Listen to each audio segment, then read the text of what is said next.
Hello? Yeah, we can hear you. Okay, good. Hi, my name is Danielle Moore. I'm licensed clinical social worker in the state of Texas. I'm in Dallas, Texas proper. I have a private practice, Refresh Wellness Center, where I provide mental health exclusively, what they call telehealth and telemed services. And so I'm available and here for you if you need an appointment. Scheduling at refreshwellnesscenter.com, or you can call 972-638-9179 for an appointment. Chezare? Good afternoon. My name is Chezare Warren. I'm an associate professor of urban education and teacher education at Michigan State University, and a native Chicagoan, and that's where I'm at, in Chicago, on the South Side, held up in my home. So I'm excited to talk with the people today. And Zach? All right, good afternoon, everyone. My name is Zachary Shirley. I serve as the Director for Fraternity and Sorority Life at the University of North Texas.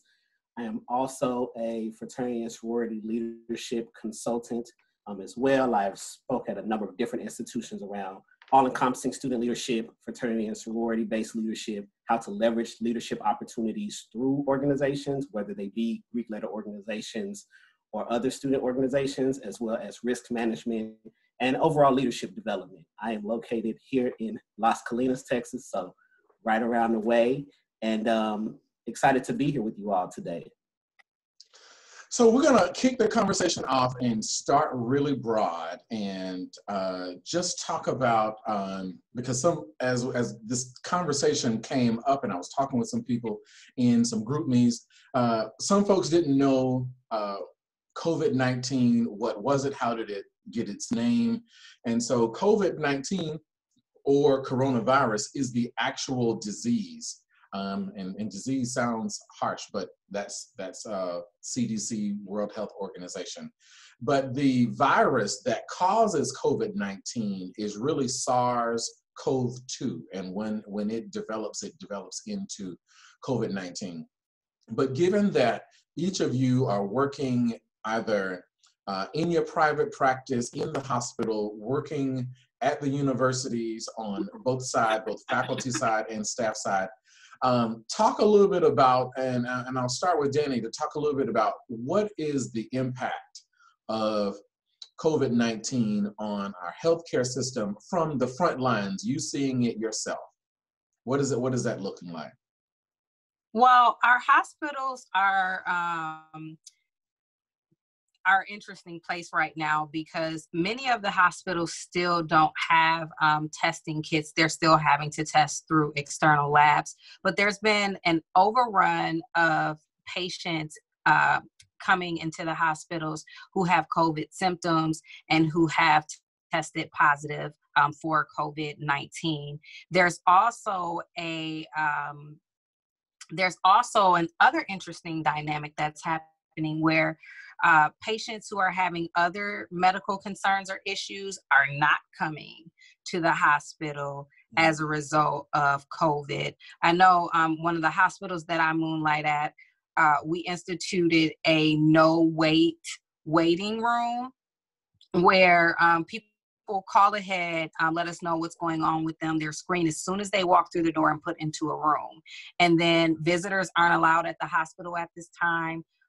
People are allowed one support person in their hospital room with them, but there's no waiting in any waiting areas. No one under the age of 18 is allowed to come into the hospital. And so as a mental health professional, and as someone who is going to the hospital to do psychiatric evaluations and determine level of care for patients, for me, there's been a decline in the number of patients that I'm seeing because less and less people are coming to the hospital with their mental health needs, which is interesting because most people are experiencing some level of grief, distress, anxiety, or depression as a result of the COVID crisis.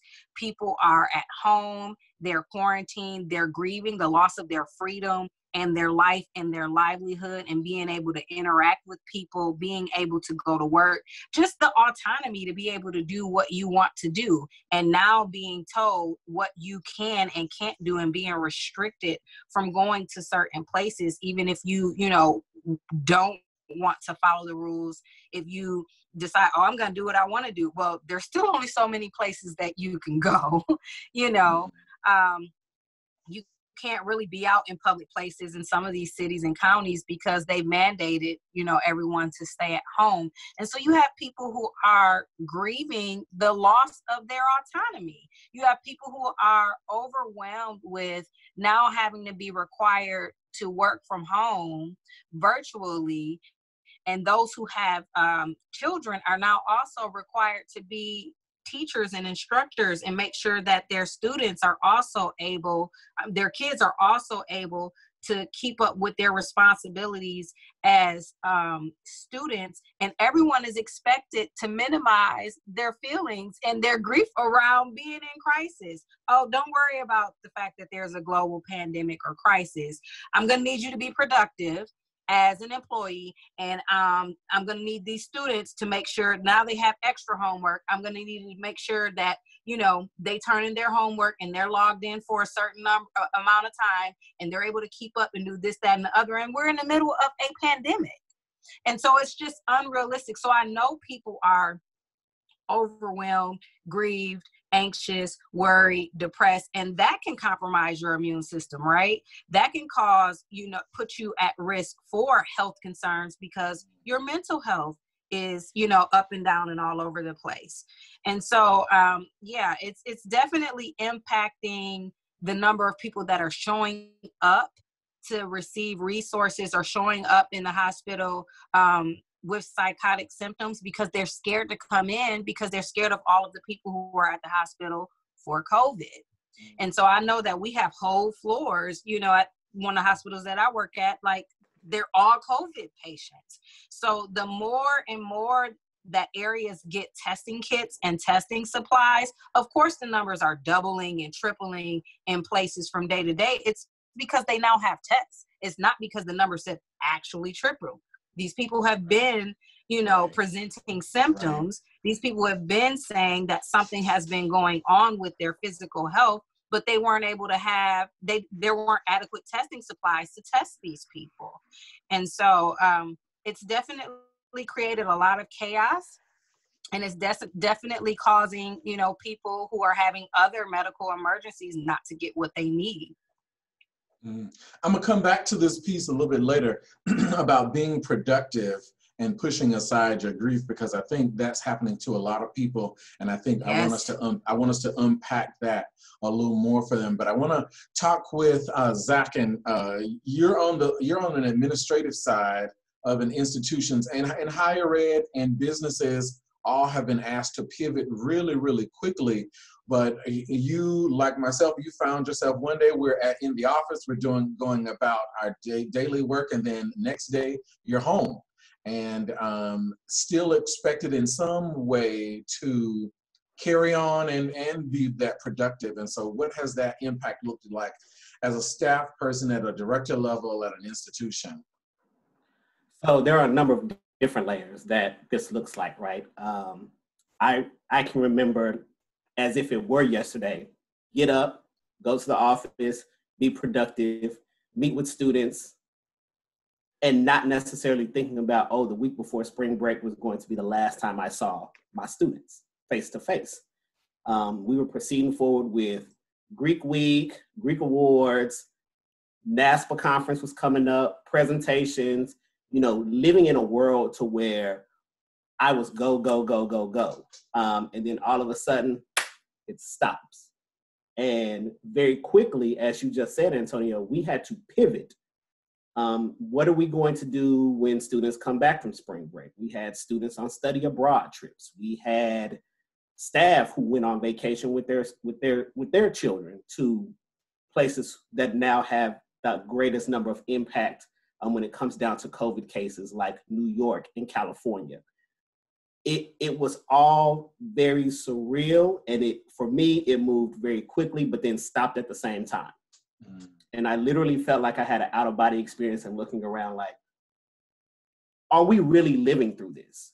And so very quickly, we had to produce for our vice president of student affairs and for our president of the institution, how we were going to continue business. What services can we offer students virtually? Where did you travel to as a staff person? I had just come back from Ohio, and I was asked questions of, well, how did you interact with people? Where did you go? What did you do? And then also having to think about then my staff. I have some staff with underlying health concerns. And so then trying to be mindful of what they have going on and still manage my Center for Fraternity and Sorority Life, provide supervisors with what they need, provide students with what they need. Questions are coming in. We don't know the answers. And I've oftentimes said that, I've never lived through a pandemic, so I don't know what to do. And I don't think any of us know what to do.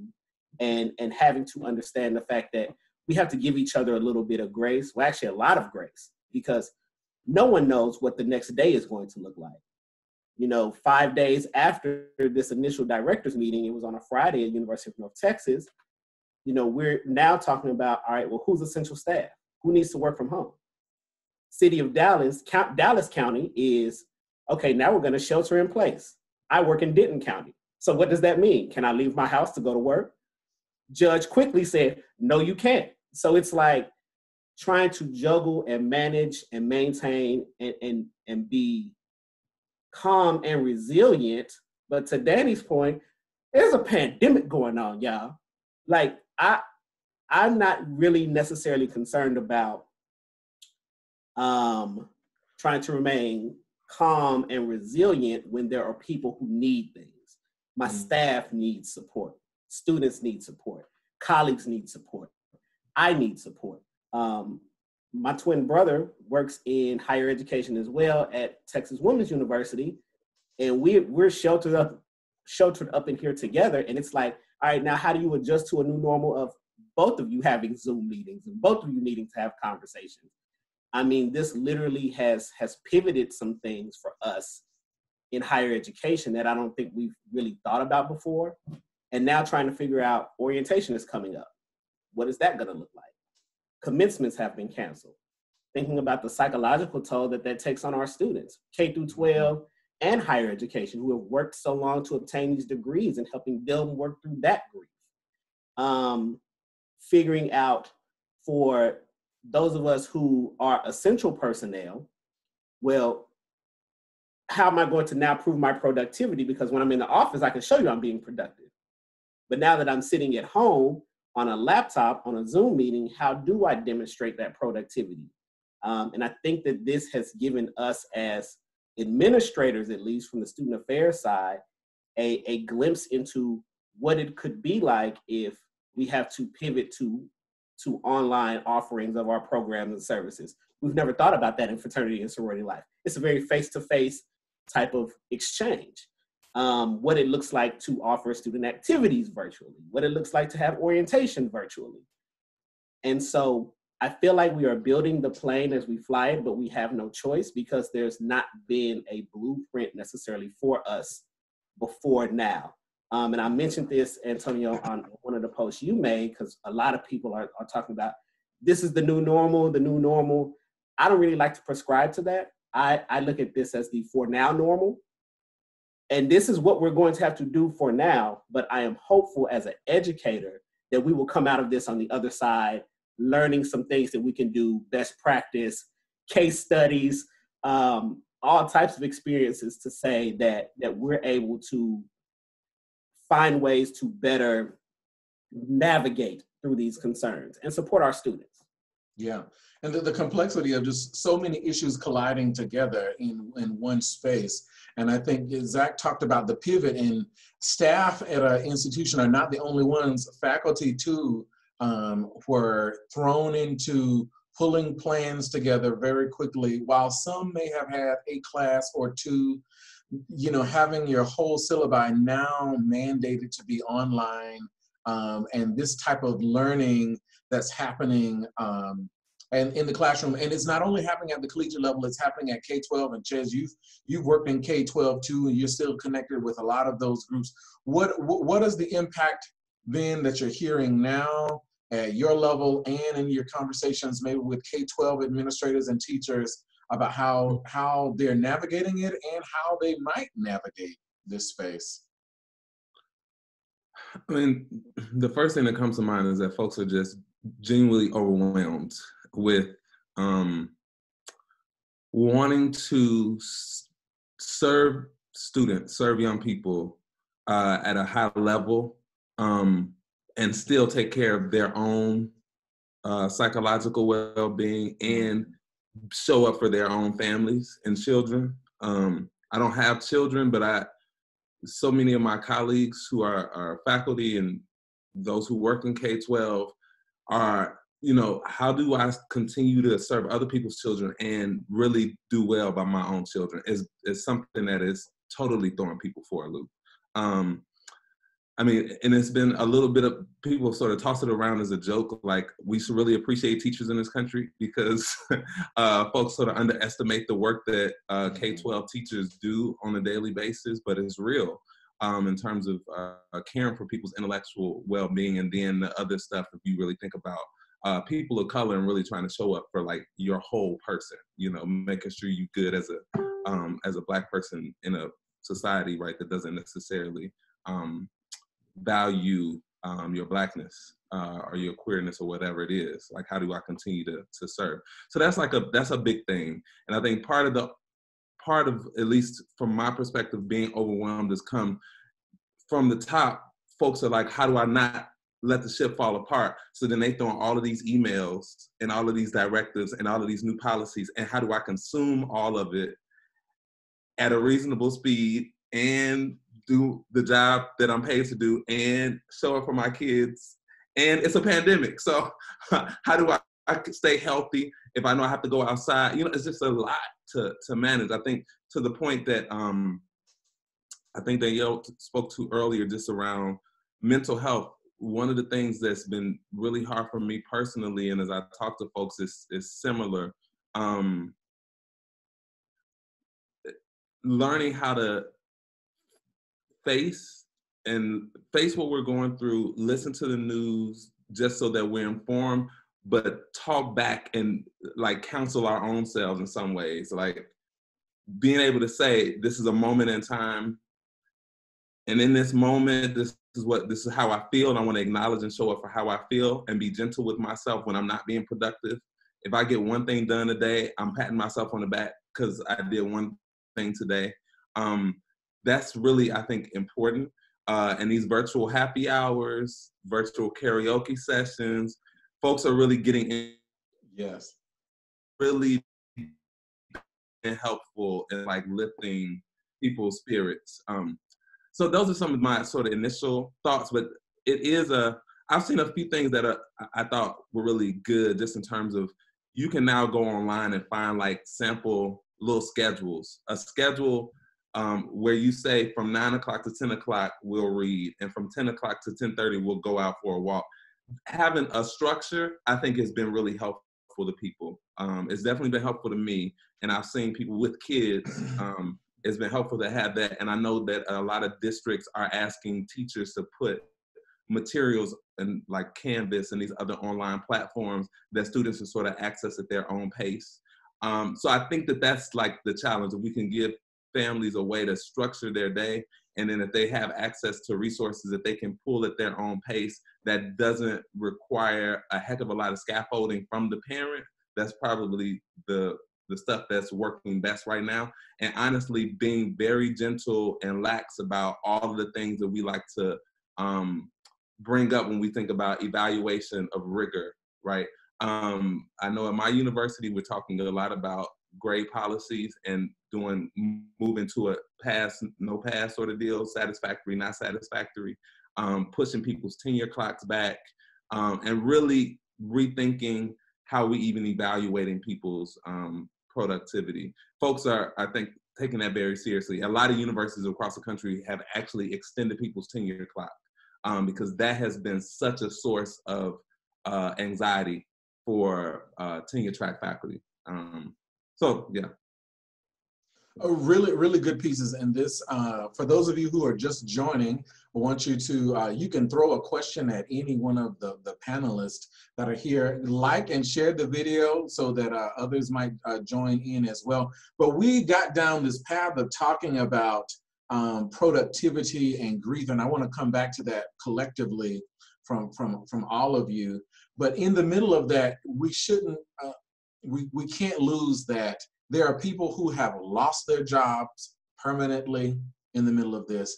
There are people who have been laid off indefinitely in the middle of this. And so on top of those of us who, and I'm grateful, right, that in the middle of working through it and struggling and feeling whatever, that I still have a job. You know, I feel privileged in that sense, as I know all of you do too, from our conversations. But we have been asked to push through productivity and forget that you lost your job. You still got kids to care for. Your kids still need to be in education. Is it fair? And speaking to those who are administrators or business owners, is it fair to say that we need to continue with business as usual? Do we need to, what do we need to, you know, is it resiliency we need to lean on? And I struggle and waver in this space, right? I'm talking about resiliency and giving people space to grieve and to be. And so Danny, I saw you throw your hand up there. Yeah. So I think that it is, you know, very eye-opening about this culture that we live in that really, you know, kind of says, F your mental health. We are expecting people to have the capacity to be their own therapists and to heal themselves and to just magically have coping skills and magically have the capacity to institute immediate change for the sake of productivity. And it's just unrealistic and just flat out unfair, and it's insensitive. You know, people go to therapy for a reason, and they see licensed professionals. I have a whole career in this for a reason, because people don't just magically have the capacity to heal thyself. People have to learn new coping skills, and they have to learn how to be able to ground themselves, and they have to learn how to be able to calm themselves whenever they're having an experience. And so just magically expecting for people to be able to do that, like, oh, hold up, you know, it doesn't matter that there's a pandemic going on, I still need you to produce. It's unrealistic and it's unfair. And so business owners need to be a bit more compassionate with their expectations and a bit more lax with their expectations for people to be productive in this space. People just aren't in the mental headspace to be able to be as productive as they normally would be otherwise. Secondly, like you now have parents who are used to seeing their kids 3 to 4 hours a day before they put them in the bed. They now have to see them 24 hours a day. They're stuck in the house with them for whatever amount of time they are awake, and whatever type of energy they're having. And so, you know, you're engaging in power struggles with them. And I was on a webinar earlier and someone said something really good, and I'm going to repeat it here. It was a suggestion to choose connection over, she didn't use these words, but I'm going to say it, over engaging in a power struggle, or choose connection over obedience. You are fighting with your kids, trying to make them do homework, trying to make them do all of this stuff when they are also grieving their lives and their livelihood. They're missing their friends, you know. And then we also don't want to minimize the fact that a lot of people are living in very dysfunctional, toxic, and abusive homes. And so there's been a spike in child abuse cases and domestic abuse cases since COVID. That has greatly impacted this, because tensions are high, people are stressed out, people are overwhelmed, and this is like breeding ground for people who abuse. Because now, like, who's policing? There's no one interfering with the amount of time that you have somebody in the house doing whatever you want to do with them. And so we need to be sensitive about that. You're expecting this kid, you know, or this person, it could be a person who's in a domestic violence relationship, you're expecting for them to be productive in a space where they're being abused. And they're just supposed to deal with all this mentally and emotionally. And so I just think this really, really highlights how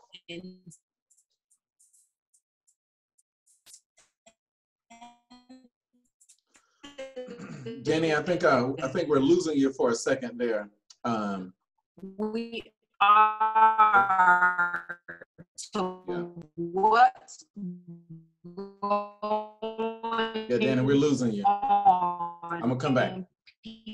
I'm gonna come back to Danny in a second. I'll switch to Zach and pick up in there someplace. They're supposed to be managing it, and so you know, the tips that I kind of have. Hold on. We're back. Did it mute? Are we back? I think I might need to get a plug. Are we back? You know, I'm technology. back, can you hear me? You back? I can hear you now. I can hear you, but the internet had faded. She was giving me this slow whine, this dirty whine.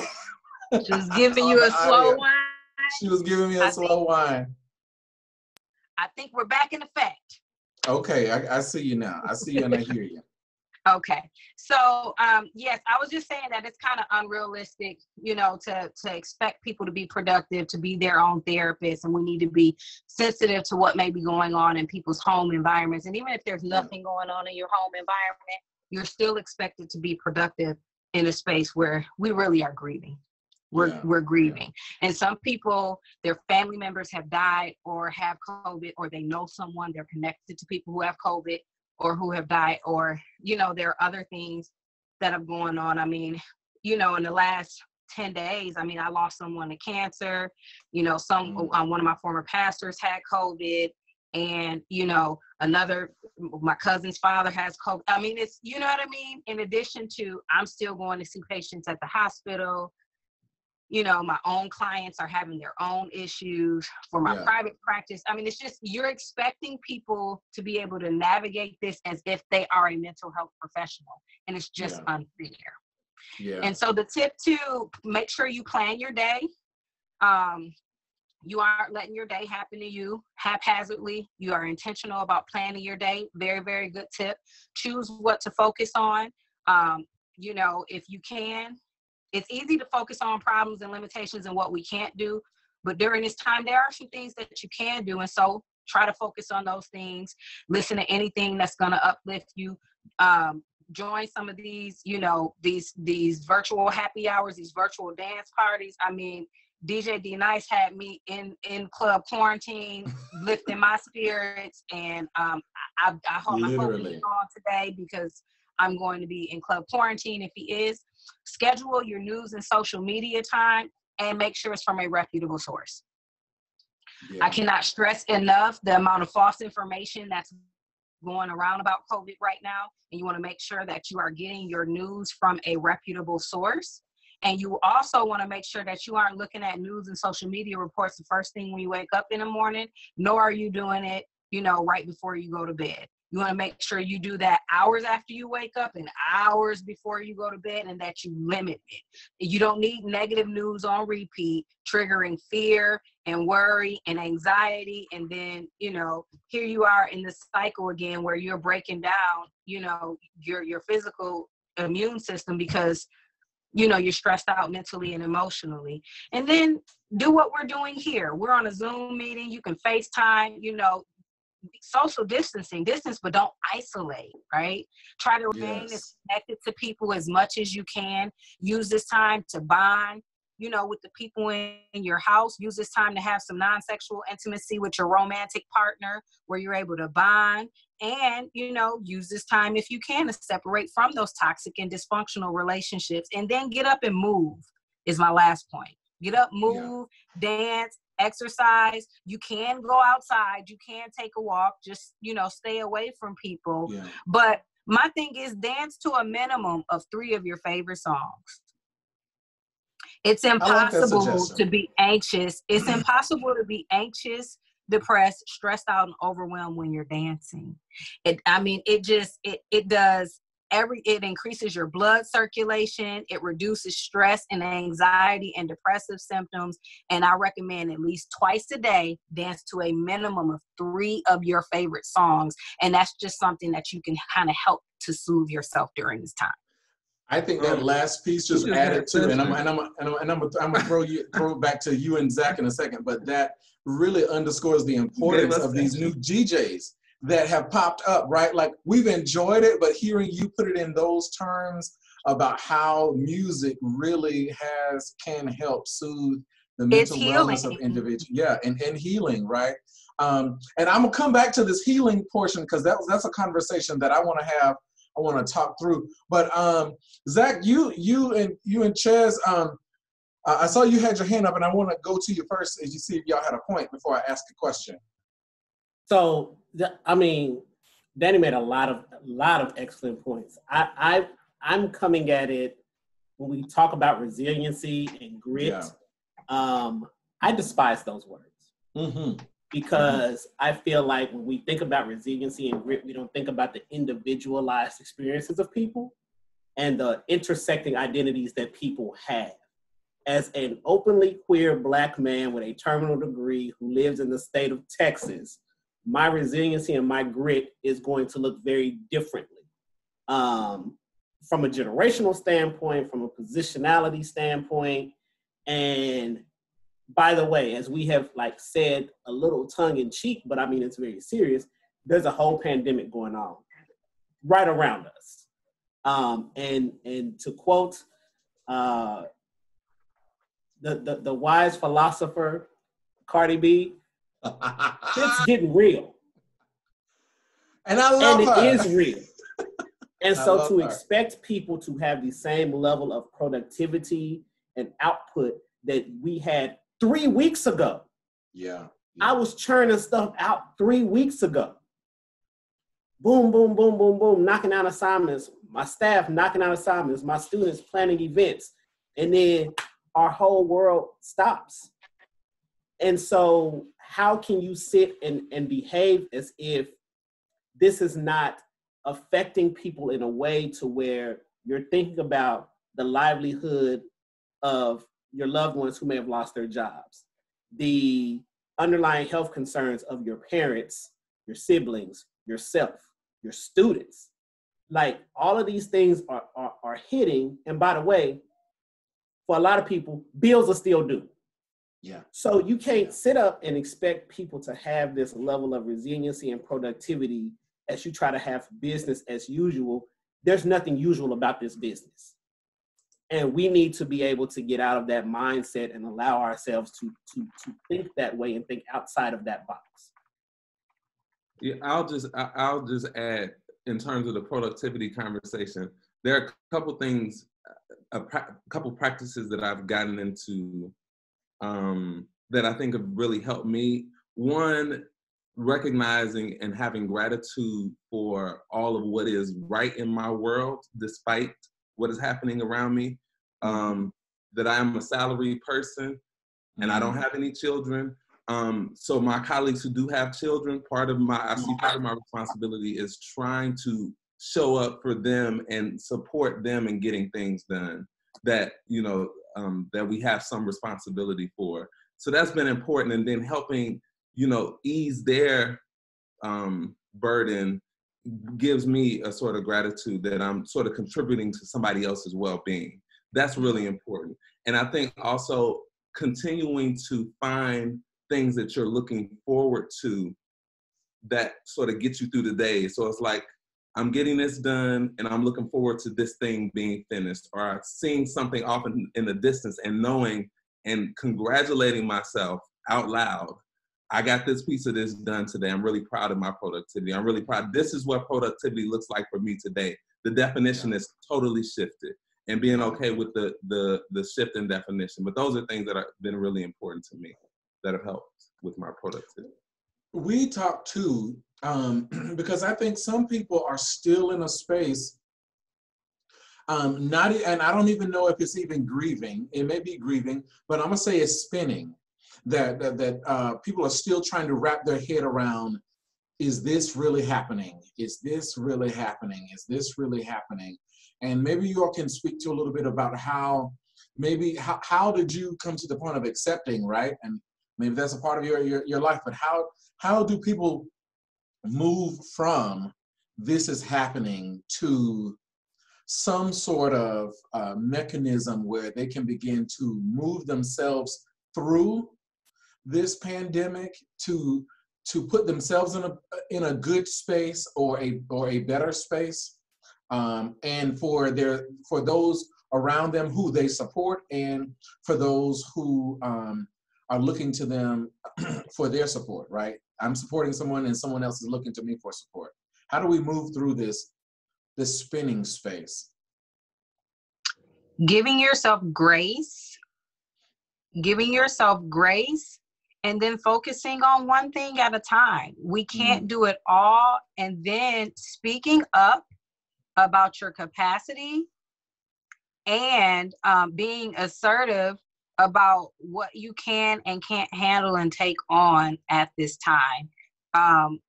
We can't always let, businesses and work and organizations dictate to us, what our capacity is. The reality of the veracity of what's going on right now is just so, it's so overwhelming. And so if people have unrealistic expectations of you, it is your responsibility to enlighten them about what your current capacity is. And your capacity can be fluid and changing from moment to moment. And in this moment in time and in this space, this is what I'm capable of. And that is subject to change in an hour or tomorrow or in 5 hours. And I will update you as that changes. But this is what I am currently capable of doing. And this is what I am not capable of doing. Speaking up in this time. And again, extending grace to yourself and grace to your loved ones, and definitely grace with these kids, and stop engaging in power struggles with them. Choose connection with people over obedience. I want you to do this now. And the employers need to be the same way. They need to be more lax in how they in what their expectations are for productivity. Dr. Z, you were going to say something? I mean, again, echoed pretty much everything that I was going to say. So thank you for that, Danny, for sure. I have learned for myself that I cannot martyr myself. Yeah. And I think far too often, people who work in helping professions, especially, we will martyr ourselves for somebody else's productivity, success, mental health, physical health, financial health, academic health. Capacity is the word that I'm using. And some days I have a full capacity. I can pour and pour and pour. And then other days I wake up and I'm like, okay, I'm gonna move these 5 meetings around because I need to process this for myself. And so I think, especially for those of us in helping professions, we have to now learn not to martyr ourselves, which is a very difficult pivot to make for a lot of us because of the fact that we just fell into these professions and saying, all right, if I can help one more student, or if I can answer one more email, or if I can just help one more colleague, we need to be about the business of helping ourselves and then giving ourselves to other people in pieces that are manageable for us. And that is a lesson that I had to learn through therapy that allowed me to be able to say to my staff, all right, y'all, if y'all don't get this done today, tomorrow's another day. And trying to role model that I don't have this expectation because as a professor of mine once said, expectations breed premeditated resentments. So I'm not going to place this expectation on you to be able to get these things done because, again, none of us have lived through a pandemic before. And so how we reprogramming our minds to where we don't martyr ourselves in ways that are not allowing us to take care of ourselves and each other. I guess, and Ches, maybe you can speak to some of this, the balancing, right? Because professors are still writing. You're still reviewing. There are folks who still need to graduate, right? And so, you know, how are you managing for yourself? What message do we give to those who are matriculating? What they should think about themselves, right? Because yesterday I was sitting in the classroom, I knew my expectations. Today I am fully online, and by the way, wherever I am at, right, I may be dealing with, and I wanted to point this out too, some people were utilizing work and school as escapes from those places that when home was toxic, home was abusive, and now they are sitting in that too, right? And I think we kind of touched on it, but I want to make it plain that, or marriage, right? Marriage that was falling apart, and work was a place where they found some type of solace. But how have you been navigating it? You know, you're doing a lot of writing right now, and research in the middle of this. And so I don't know, you know, grants still have deadlines, or you still need to produce and all of that. So how are you doing that? I think my colleague spoke to it. It is really important to be honest with people. You know, it's like, yeah, this is my capacity today. At the beginning of the week, Monday, I felt I was like, I can do anything. Let me just get it all done. By Wednesday, I was like, I don't want to meet tomorrow morning. And I have had to say that, you know, a couple times. You know, I'm not actually going to be able to make that meeting. That's just it. And I don't need to have to try to explain it. I'm in a privileged position as a faculty member where I'm not going to get chastised in the ways that some other folks will. So I'm also wanting to be sensitive to the ways that, you know, subordinates have to be responsive to their superiors. But I wonder in this particular climate, to the point of this radical connection, like really doing away with frameworks and moving through the world as normal, knowing that the world is not normal. And the more I talk to people and the more I make space for connection, I think the easier it is to do the other stuff that's required. So colleagues who I don't normally speak to socially, I'm finding myself in conversations with them just about how they're doing. And it is humanizing them in ways that our regular work pace has not allowed. And it gives us more of an opportunity to see each other and to be more gentle with one another when we create more space for this sort of connection and humanizing of one another in the moment. So I think that that's part of it. And identifying the spaces where you do have privilege and helping to alleviate someone else's stress. Taking on an extra task, if you can take on an extra task. You know, if I'm feeling really good on Monday, maybe I can finish this report for someone else. And, you know, I might need that same grace later in the week, you know. So it's trying to find ways to bring some balance and support to other people. Because I think I think that every conflict and every troubling moment should produce some positive outcomes. And I think part of what this can help to produce is us learning to show up for one another, even when we don't have all of the, you know, things in common. But by virtue of the fact that we work in the same space, I can show up for you in ways that I may not have otherwise, you know, either because I've not been my honest self and said I needed help, or I've just not wanted to allow myself to be vulnerable to people who I feel like are judging and evaluating me. You know, I think you just got to let go of that and be free of that sort of judgment. I want to hit Zach and then hit Danny on this. There was a comment someone made yesterday that I appreciated. was that they had to give themselves permission to fall apart and then come back together again for the sake of this. And I don't, and it was a really powerful point. And I'm wondering whether it's through COVID or whether through some other situation in life, we are, you know, and I appreciate the conversation we had about resiliency and and grit, but some of us don't know what does it look like to give yourself the space to fall apart, and how do you fall apart without breaking completely so that you can come back together, right? And so maybe Zachary, if you could speak to that, and then Danny talk about what that might look like in a practice way. Ooh, child. So I can definitely speak to that.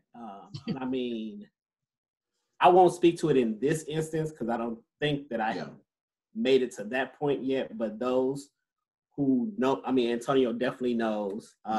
Real quick synopsis: left Texas, lived in Texas for 36 plus years, moved to Cincinnati, enjoyed Cincinnati, loved Cincinnati. Antonio and I worked together at University of Cincinnati, enjoyed that experience. Went to Indiana University, Bloomington, and was by myself. And I had to literally allow myself to fall apart. Not completely break, but fall apart to know that something was not right for me. And it wasn't I was around phenomenal people. I had a great support system, but I just was not happy. And I was putting up a facade that I was. And I think that ties into this type of situation now, because you have people who want to be the workhorse or want to be the productive one, and they're putting on possibly a facade. They could be just fine. And whatever juice they drink, and I need that. But once you allow yourself the grace and opportunity to fall apart and realize, okay, something is wrong, then you have one of two choices. You either break, or you say, okay, out of this falling apart, there's some nugget here that's beautiful that can help me rebuild myself into a person who can learn from this experience and grow from this experience. And so I think that at this point in time, every day I think affects people differently. Mm-hmm. And I think, to Danny's point, you know, if you watch the news all day, you're probably going to catastrophize everything. And we are in a situation that we're in a catastrophe. However, if you keep feeding yourself that negative media, how are you going to heal? Or how are you going to build yourself back up? And so I feel like giving yourself that permission, whether it's a good long cry, or it's you standing out on the balcony outside your apartment or outside your house and cussing at the tree, whatever that looks like for you. I think that allowing yourself the opportunity to do that and not be this stoic workhorse, I'm going to produce every single day and I'm a machine, will allow you to tap into some things. And then to Chezare's point, connecting yourself in a humanistic way to others and what they need. And Danny, before you chime in there, I want to give you two pieces with yours to respond to that I've gotten. It's and talking about how to safely fall apart is one is saying, I'm a nurse, I'm on the front lines, I don't know if I can fall apart because I may not return to work. And then I got another one that came to me that says they're a business owner and don't know if they're going to be able to get loans right in this stimulus package. And so what does falling apart might look like for them, and also trying to hold a business together, you know? So if you don't allow yourself the space and opportunity to adequately process anything, you will eventually end up in crisis.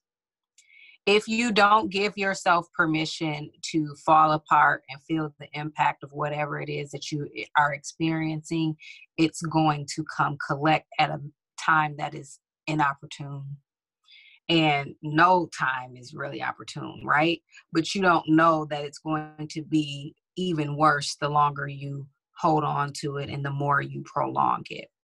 And so when you are responsible for other people, and when your livelihood affects other people's livelihood, it is best that you do whatever it is that you need in order for you to be mentally and physically well, because if you don't do that, it worsens the impact of the other people. Suppressing how you feel and suppressing your needs is not sustainable long term, right? And so that's problematic for any of those spaces. And so if the nurse, you're on the front lines, and the reality is you need to fall apart and you need to feel. And if that means you don't return to work, that's because you just didn't need to return to work. And that's the reality, you know. But I want to talk about, and then with regard to the business owner, that's, you know, those are very, very valid concerns. You want to be able to take care of your people and take care of your customers or whatever service it is that you're providing. And those are very real concerns. You know, what am I going to do financially? And so Small Business Association, you know, they have some financial aid packages. And of course, there's going to be more information that rolls out with regard to stimulus during this time, you know. And then a lot of lenders are allowing payment deferrals. And so you want to call your lenders, get your payments deferred, even if you can't afford to pay them right now. If they are offering payment deferrals, defer your payments and hold on to your cash, and hold on to the monies that you do have, so that you have a bit of a buffer, even, you know, until we determine how long this fallout is going to be. A lot of places are offering, you know, 2 to 6 months of deferment, interest-free, meaning, you know, you just resume payments in whatever months, and, you know, they're basically added on to the end of your loan period. But I want to talk about where this idea that you don't have permission to fall apart comes from, particularly in the Black community. It's directly connected to slavery. And we came over to this country and we had our experiences invalidated, and we weren't allowed to grieve the loss of being kidnapped. We weren't allowed to grieve we weren't allowed to grieve being assaulted, abused, and raped by slave masters and slave owners. We weren't allowed to, you know, process or grieve being forced into incestual relationships to produce more babies for slaves. We weren't allowed to grieve. You were told to shut up, get to work, and produce.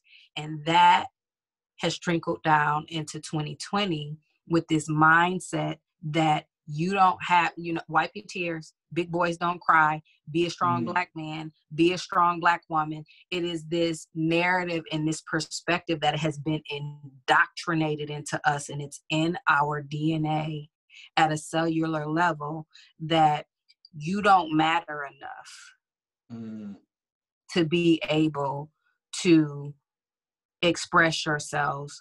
Your experiences don't matter. What matters is if you produce for massa. And so if this mindset has been, you know, suck it up. We haven't been allowed to feel.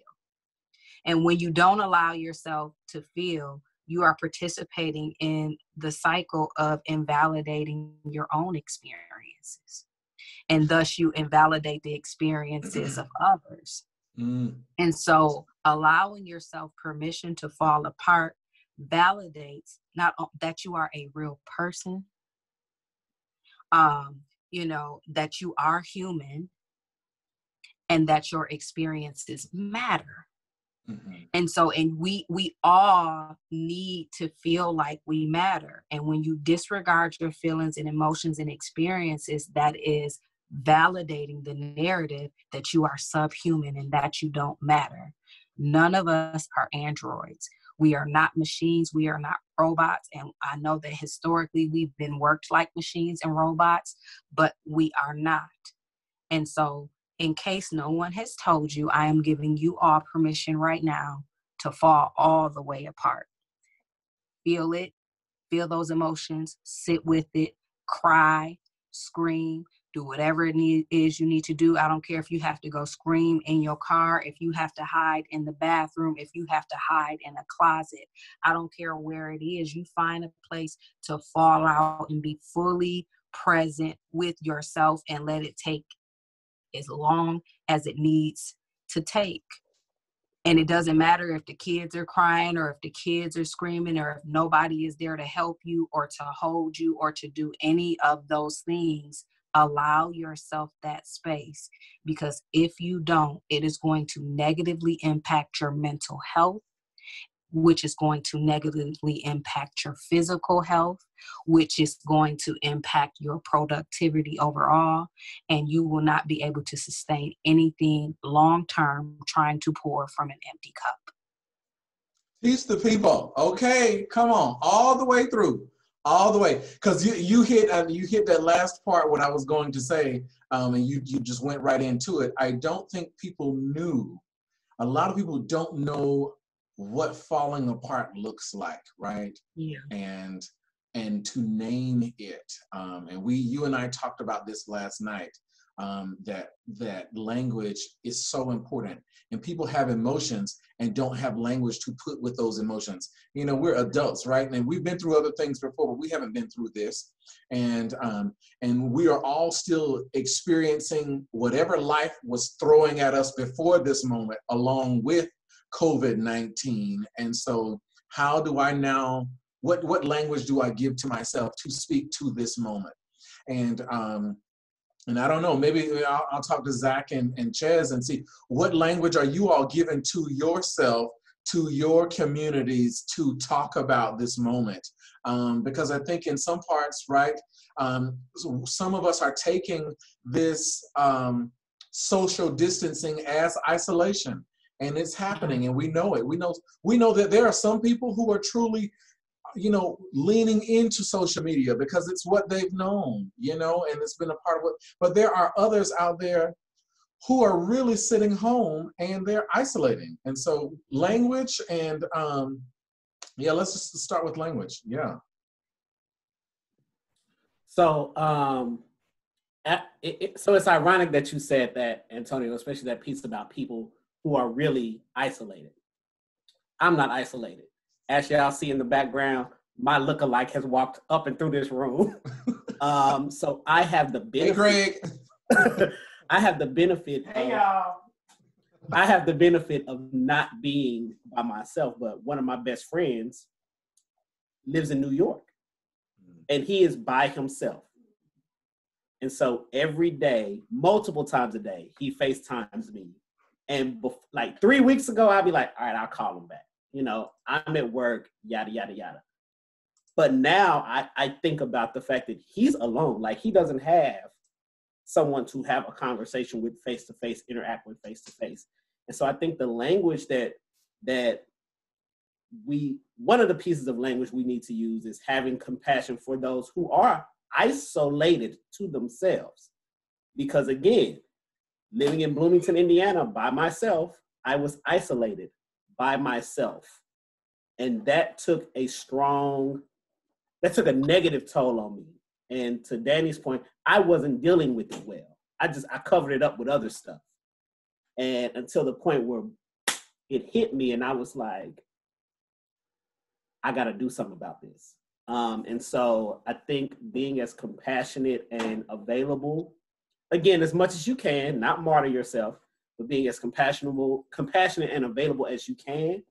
I think those are some of the things that we can put towards this, to name this, to help other people persevere through it. Mm-hmm.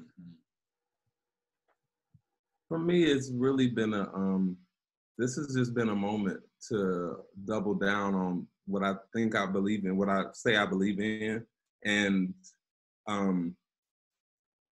what I will share on social media, the conversations that I will have with people when I'm having conversations with people, is just around, like, this is a moment. Peace be still. It is well.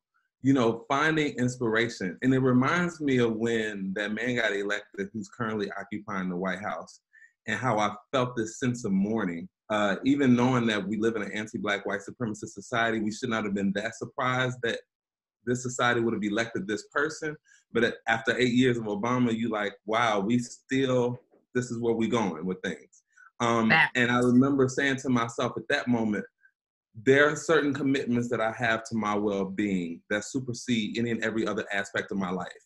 And part of that commitment was, I'm gonna think about and invest in all things that are Black and beautiful, Black and magical, Black and joyful, right? And making that decision and being intentional about making sure that I'm always putting in my sight those things that sort of build me up has been really important. So it's similarly in this moment, whether it's reading scripture or being in conversation with people who you really who really inspire you, whose company you just really enjoy, just placing a premium on that. I have felt isolated because I am a person who lives alone, but I also don't like being on the phone very much in my general life.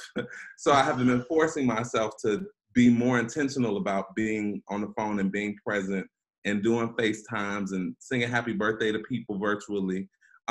These are just things that have been really important, but I just keep coming back to, like, this is a moment. This is a moment. It's a hard moment, but it has to pass. The cloud cannot stay over my house forever. Like, this is, so I need to be still and I need to rest in knowing that a better will come. And that is not a feeling, that is an intention. That is what we just say and do on purpose. That is really powerful, as people often talk about setting your intentions for the day, right? And being, using it, use it again, be intentional about it. But for those of you who are there, we want to hear from you all too, as we continue this conversation. What are you experiencing? What are you feeling? What are you seeing in your everyday world, your life? What questions might you have? We've got a therapist here. She's not going to diagnose your particular situation, but she might give you some helpful tips. And we've got folks who are working in higher ed. All of us interacting. Yeah. Can I honor this Black woman who is pouring out? You are helping me today. Okay. This is the Black women. Listen. As a Black woman, she's voting for and act accordingly. Okay. I do want Asia Beckham asked a question. She said, how can you fall apart with bills and other priorities? If it feels like to fall apart will cause other things to unravel. And I just want to say to you, sis, that the bills and them other priorities are going to be there whether you unravel or not. And if you allow yourself the space and the opportunity to adequately process what it is that you are experiencing, you are in a better place mentally and emotionally to be able to address whatever it is that you're facing. Absolutely. Absolutely. So I like this part. We talked about two things about stress and consumption, and I've known this for a while, but I'm also guilty of it too at the same time, right? Like, it is hard for people to turn off the news with our smart devices. It's hard to not continuously worry, right? Some of us have anxiety even when we put down our device. We have anxiety about putting our device down. And so what practices have you, I think we touched on it, some of it, but maybe all of you can speak to in ways in which you intentionally disconnect from the world at large, or even from your devices, right? And how do you help, I wrote this down, establish new boundaries in crisis, because I don't think old boundaries may exist in crisis, but how have you established new boundaries in the middle of a crisis that help you be well and help others too? So going back to the 5 points that I made about maintaining your mental health, and I do a full video on that. If you go to any of my pages, it's on Therapy Thursday. I talk about 5 tips to manage your mental health during the COVID crisis. But I talked about planning your day and being intentional about what you focus on. So when I wake up in the morning, my phone is already on Do Not Disturb, for an extended period of time while I sleep and what have you. But I also don't have social media notifications coming to my phone. And then I also have like group chats silenced. My families and my loved ones live in Michigan. I'm here by myself in Texas. And so they are also an hour ahead of me. And so oftentimes when they get up, sometimes I'm receiving messages from as early as 4 a.m, and then messages from them stop probably around about 9 p.m. my time. But, I'm up way later and I'm a night owl. And so, I could be triggering messages going off for them at a later hour while they're asleep. So just being intentional about minimizing notifications on your phone so that you aren't triggered to pick up your phone or look at your phone every few seconds, every time you get a notification. So just being very intentional about that. And then going back to, again, picking who your source is going to be for news. Because I have a contract with a hospital and work in a hospital, we receive a minimum of a daily update about COVID and what's going on, but there's usually about 3 of them. And they include information from the CDC and the World Health Organization and the local news and media outlets, combined with, what we are now instituting in the hospital as policy in response to COVID. And so that is the source that I've chosen, to be my source. And then I've also been minimizing conversations that I'm having with people who just want to talk about COVID on repeat. I'm not watching these videos and memes that people are sending around because, again, this is negative news on repeat. I'm sensitive to it because I am a mental health therapist. And so I understand that the amount of negative information that you intake is going to affect your thoughts, and then it's going to affect your mood, and then it's going to affect your health. And so all of these things are directly connected to each other. So you really, really have to filter what it is that you're watching. The other thing is being very careful with TV.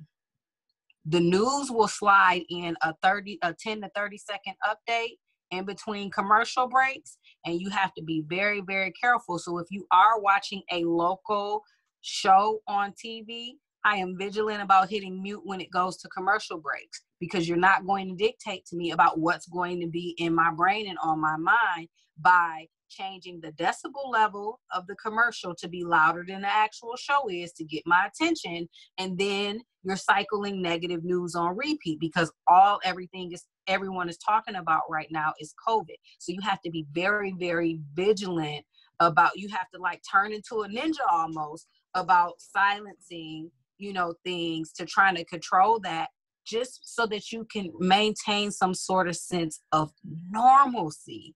I cannot stress how important maintaining a sense of normalcy is. And the way that you do that is by making sure that you limit your intake of all of this information from all of these different sources, and then all of these different conversations, that are happening with people who are panicking, who are in fear, who are grieving, and all of these things. And then you're expected to deal with your own stuff. So just being very careful about that. I want to pick up on what Danny, what you talked about, consuming other things. And for the panelists and for those of you who are watching, what other things are you consuming to keep your mind away from work and from stress? Tiger King. Carol Baskin. Carol killed her husband. Carol killed her husband. And nobody tell me different that Carol didn't kill her husband.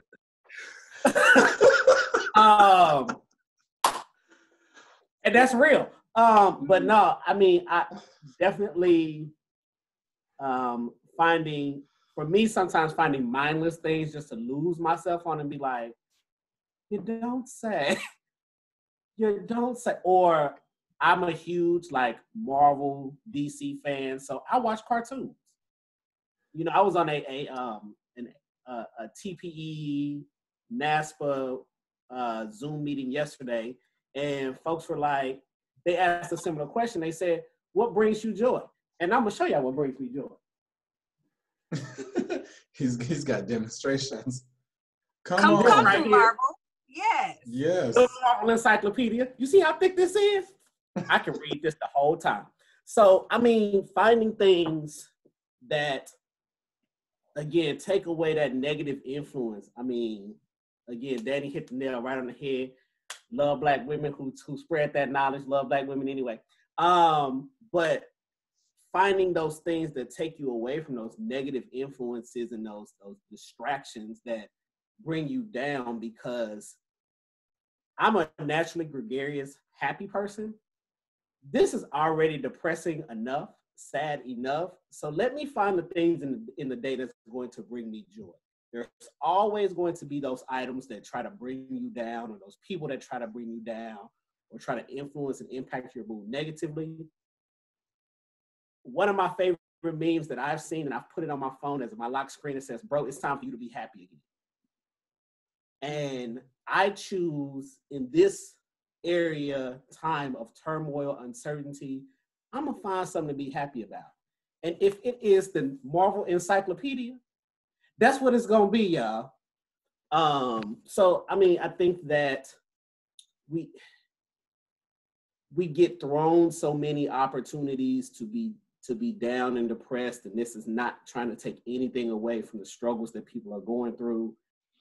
However, I just feel like whatever you can do to improve your mood and to be able to be in a place, even if it's just for 5 minutes of happiness, I feel like we should choose to do that. Absolutely. Chaz, what are you partaking in? I really love YouTube karaoke from my couch. It's been a lot of fun. I think I'm gonna do a Zoom session and get the people to do that. Yes, I've done that. A run through the neighborhood has been really helpful. Supporting these Black coffee shops that I would usually be writing at. I try to like go at least a couple times a week and just get coffee from that coffee shop, to Danny's point about trying to find some sense of normalcy. That's been really good. Getting on the phone with people and imagining forward what we're gonna do in the summer and how much fun we're gonna have, and just talking about it and imagining it brings joy. And I've said this a couple times, just like, if there are groups of people who you communicate with, you know, I have 4 other Black men who are professors, scholars, and we talk about stuff randomly. And then yesterday I said, let's get on a virtual happy hour. And that brought so much good energy to all of us. So just finding ways to just get on, get online and connect with people has been really helpful as well. Absolutely. And for me, Ozark is coming back. And so I'm going to finish Tiger King, and then we're going to get on some Ozark, because I got to see the end, right? I feel like Netflix has taken the roller coaster. They didn't have a lot. Then they had these really great cinematic productions, and now they're in this space where they got a whole lot of train wrecks that are just good TV. They serve no great purpose at all. But I can't stop. Like The Circle is one of them. We not talking about Love is Blind. Love is Blind, a mess. Jessica is a mess, right? Fall from Grace, and I love you, Tyler, but it was a train wreck too, right? So and I mean, but they're not the only ones. Amazon Prime has some good ones, right? And so I'm here for all the high budget and low budget films during this time to keep us going, right? So Apple TV Plus. Yeah. Yes. Apple TV Plus. Apple TV Plus. The Banker was really good. Like I saw that. Everybody liked it. It's on my list. It's on my list. Yes. So those of you who are watching, if you've got a good question. TV show, I'm gonna come to you and say, for those Let of you me who are ask watching, ask this. yes, but if you've got a TV show that you're watching, put it in the comments, because people need something to watch at home together at home. With Ches, what you about to say? This is probably bad. I'm wondering if people, I don't know if people even want to admit it, either the people on the comments or anyone here, around, like, is there one person, like, are you breaking a social distance rule just to find one human connection? Like, I wonder, are people breaking quarantine babe? So, and what does that mean? Like, yeah. So I think it's dangerous to speak to us, Daddy. Speak to us. Quarantine bay is dangerous because you are in a vulnerable time, and it's kind of like, you know, when your heart is broken or your head is a mess, you know, you're not expected to make good decisions. We are in a time of crisis, and when you're in a time of crisis, that's not a good time to make decisions.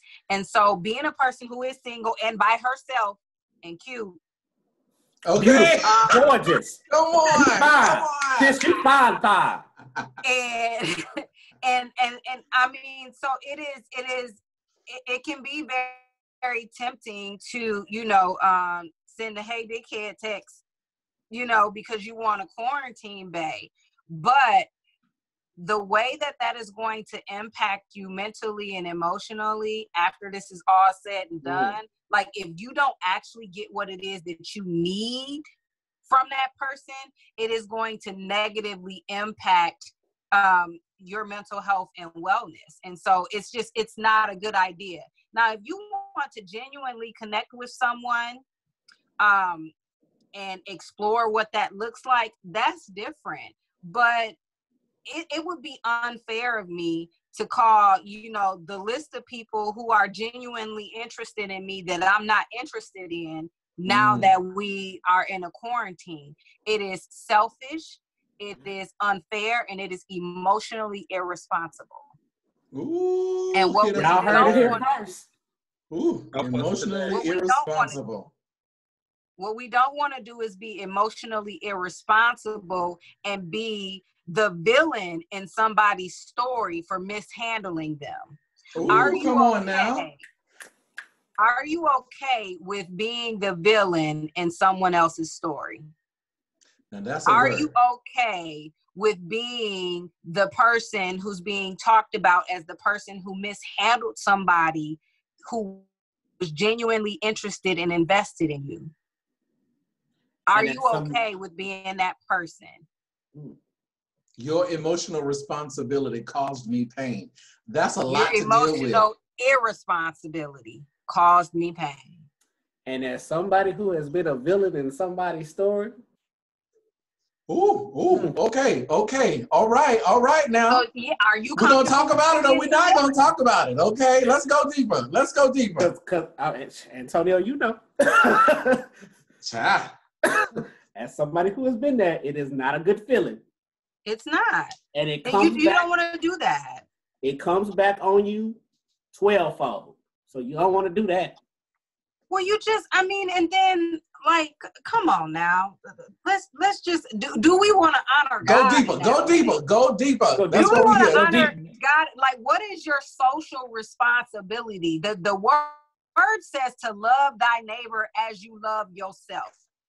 And if you don't love yourself enough to be responsible with your own emotions and handling yourself, you are going to be less likely to be responsible and appropriately handle other people. And so just don't invite. So let's unpack that a little bit in these last couple minutes, because the assumption is in the statement that we know how to handle our own emotions. And some people have never been in an environment that teaches healthy emotions, healthy emotional intelligence. And so for someone in this space who doesn't have the emotional intelligence, the emotional capacity, the emotional awareness to navigate this, what's one step to start down that path in a space where you're already feeling vulnerable? To pause and actually self-reflect, and to actually decide what you want. Because sometimes, even if you don't have the emotional awareness, the capacity to even, navigate what it is that you're experiencing, sometimes somebody just needs to say, pause, boo, what do you actually want? Nothing like being in a relationship with somebody and them saying, okay, what are we actually doing? What do you want? Yeah. What are your intentions here? And so check in with yourself about your intentions, about every single conversation that you're having with people. What are your intentions for your interactions with this person? What is the purpose of your interactions with them? Is it going to cause them or you to be better as a result of your interaction? Is it going to cause positive energy toward you both becoming the highest and best expression of yourself?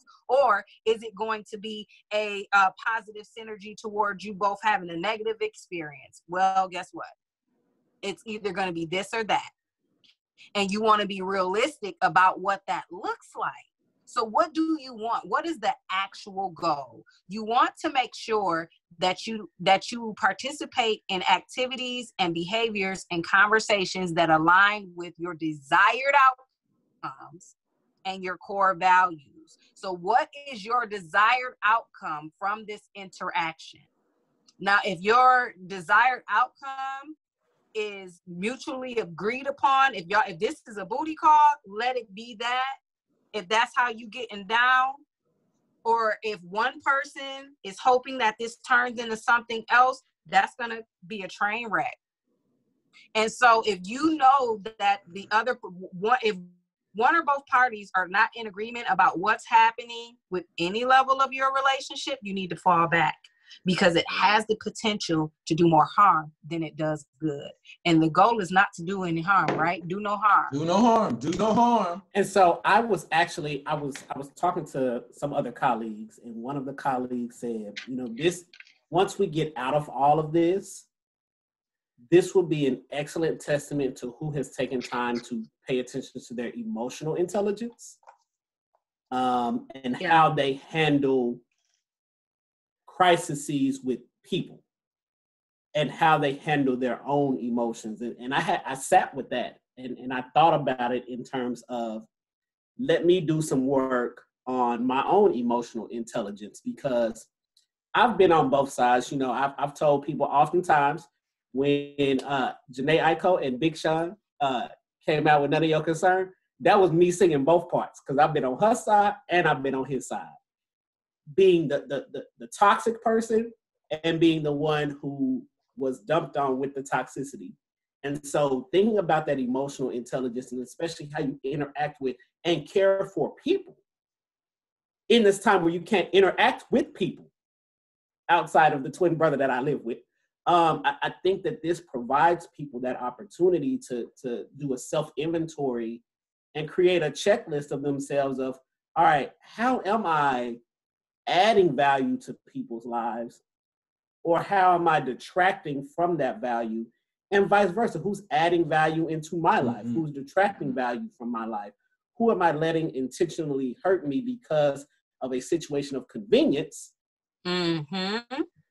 versus me having the courage to say, you're not of my concern anymore. And so, I know we kind of entered this kind of, again, tongue in cheek, but I think it's a very crucial conversation to have, because when you are cut off, for a lot of us, from social interaction, physical interaction, sexual interaction, intimacy, is it intimacy on a level to build and lay a foundation, or is it intimacy on a level just to, as Danny said, to have this booty call? And I mean, we really need to have that. People need to have that conversation. I feel like we need to have it with ourselves.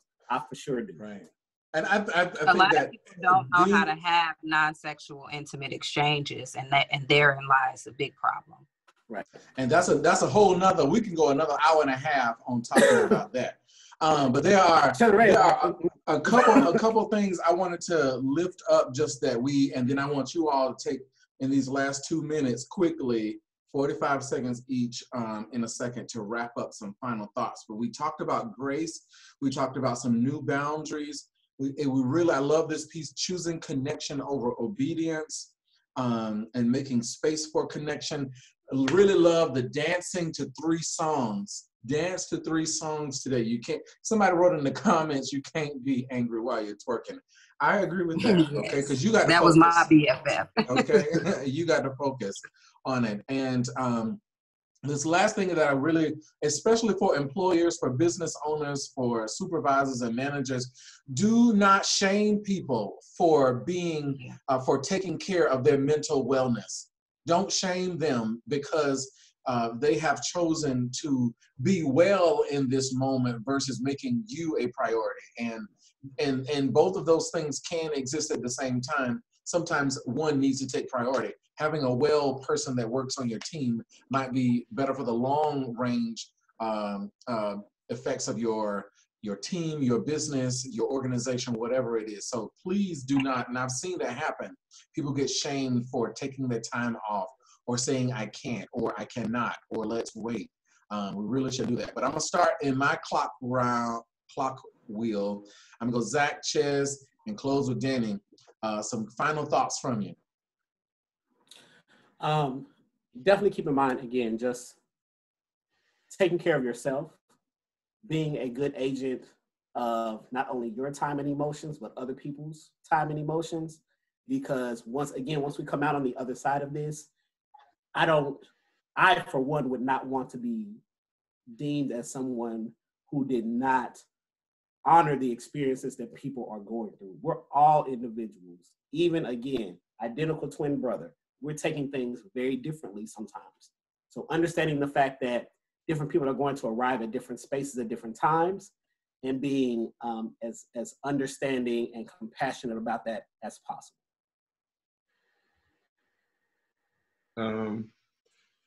Yeah, being intentional about finding your joy, and tapping into the things that bring you joy on a regular basis, and making investments, strategic social investments in people that in turn are investing in you, and that is helping to sort of build the circle of just joy and peace in your life as we sort of go through this together. You have a responsibility to take care of yourself first. And if you don't take care of yourself first, anything else is not going to be sustainable.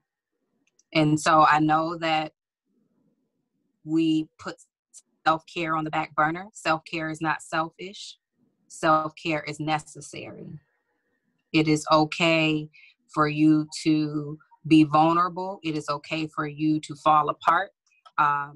And to do so guilt and shame free.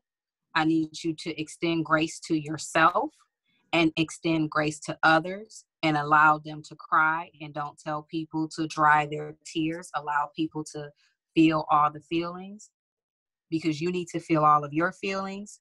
You need to be able to process your feelings and your emotions, and you will be in a better position to manage your life, your lifestyle, your livelihood, and address anything that you're responsible for if you allow yourself the space and opportunity that you need to be mentally well. Awesome. Self-care, I want to repeat that line one more time. Self-care is not selfish, it is necessary. It's necessary. Yes, I'll quote that later on. I appreciate the 3 of you. We're going to stick around for a couple minutes after this, but for those of you who maybe tuned in late, you can catch the full part of this. It'll be up on my YouTube page a little bit later on today. Check YouTube for Antonio LP. But I appreciate you all for joining me for this hour of conversation of laughter, fun, seriousness, all of it of helping people who are living and working through COVID-19. I hope this conversation helped you. It is one of many. I'm going to do another conversation with some senior level folks from universities who are actually making the tough decisions at the top of organizations. So tune in and stay tuned for it. Check out all of these folks on their social media. You can check them on Instagram. You can check them on Twitter, Refresh Wellness. Look for Danielle Moore on it. Look for Chez. Look for Zach. We'll post all of it here on the recap of the video as well. But thanks for tuning in, and we'll see you soon. Bye.